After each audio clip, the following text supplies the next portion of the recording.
കേരളത്തിൽ ഭരണം കിട്ടിയാൽ മുഖ്യമന്ത്രി സ്ഥാനാർത്ഥികൾക്ക് വേണ്ടിയുള്ള മുഖ്യമന്ത്രി മോഹികൾക്ക് വേണ്ടിയുള്ള വടംവലി ശക്തമായി കൊണ്ടിരിക്കുകയാണ്. കൃത്യമായി പറയുമ്പോൾ ഏതെങ്കിലും രീതിയിൽ ഭരണം നഷ്ടപ്പെട്ടു പോകാനുള്ള സാഹചര്യങ്ങൾ ഏറെയാണ്. പക്ഷേ UDF പറയുമ്പോൾ അങ്ങനെ പറയില്ലല്ലോ. ഭരണം നഷ്ടപ്പെട്ടു പോയാൽ ആര് പ്രതിപക്ഷ നേതാവാകണം എന്നുള്ള രീതിയിലേക്കുള്ള ചർച്ചകളും ഏറ്റവും ഉള്ളിൽ നടക്കുന്നു എന്നുള്ളതാണ് ഇപ്പോൾ പുറത്തു വരുന്ന റിപ്പോർട്ടുകൾ.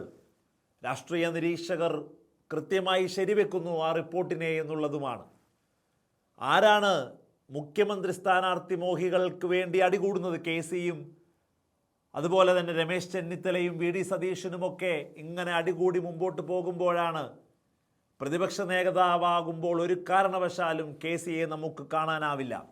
ഒരു കാരണവശാലും വനവാസം സ്വയം പ്രഖ്യാപിച്ച് ഒരു വിഡ്രോവൽ സിംറ്റംസിലേക്ക് പോകുന്ന VD സതീശനെയും ഒരു കാരണവശാലും നമുക്ക് അതിൽ കാണാൻ കഴിയില്ല. രമേശ് ജി അത് ഏറ്റെടുക്കാൻ സാധ്യതയും കുറവാണ്. അപ്പോൾ പിന്നെയുള്ളൊരു സീനിയർ, ഒരു സ്വീകാര്യൻ നിയമസഭയിൽ വലിയ ശക്തമായി പ്രവർത്തനങ്ങളെ കൊണ്ടുപോകുവാൻ എല്ലാ കാര്യങ്ങൾക്കും ക്രിസ്റ്റൽ ക്ലാരിറ്റിയോടുകൂടി മറുപടി പറയുന്നത് മുരളീധരനാണ്. മുരളീധരനോ വലിയ ടൈറ്റ് ഫൈറ്റാണ് നേരിടുന്നത് വട്ടിയൂർക്കാവിൽ മുരളീധരനെ വലിയ രീതിയിൽ വീണ്ടും ബലിയാടാക്കാൻ പോലുമാണ് അവിടെ ഇറക്കിയിരിക്കുന്നതെന്ന് പറയുന്ന രാഷ്ട്രീയ വൃത്തങ്ങൾ എത്രയാണ്?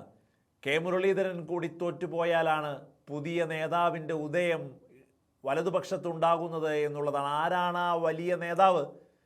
കൃത്യമായ ക്ലാരിറ്റിയോടുകൂടി ഏതെങ്കിലും ഒരു ബോംബ് UDF കൊണ്ടുവന്നിട്ടാൽ ആ ബോംബ് പൊട്ടുമോ, അത് വെറും ചീറ്റിപ്പോകുമോ എന്നുള്ളതിലല്ല. ഒരു ബോംബിടാൻ മിടുക്കനായി എപ്പോഴും UDF കോൺഗ്രസ് മുന്നോട്ട് വെക്കുന്ന ആളാണ് എറണാകുളം ജില്ലയിലെ മൂവാറ്റുപുഴയിലെ UDF സ്ഥാനാർത്ഥിയായി വീണ്ടും ജനവിധി തേടുന്ന അഡ്വക്കേറ്റ് മാത്യു കുഴൽനാടനെ പ്രതിപക്ഷ നേതാവായി ഒരു സർപ്രൈസ് എൻട്രി ഉണ്ടാകുമെന്ന് വലത് നിരീക്ഷകർ സാക്ഷ്യം വെക്കുന്നു എന്നുള്ളത് കൂടിയാണ് നമ്മളിപ്പോൾ മനസ്സിലാക്കേണ്ടത്.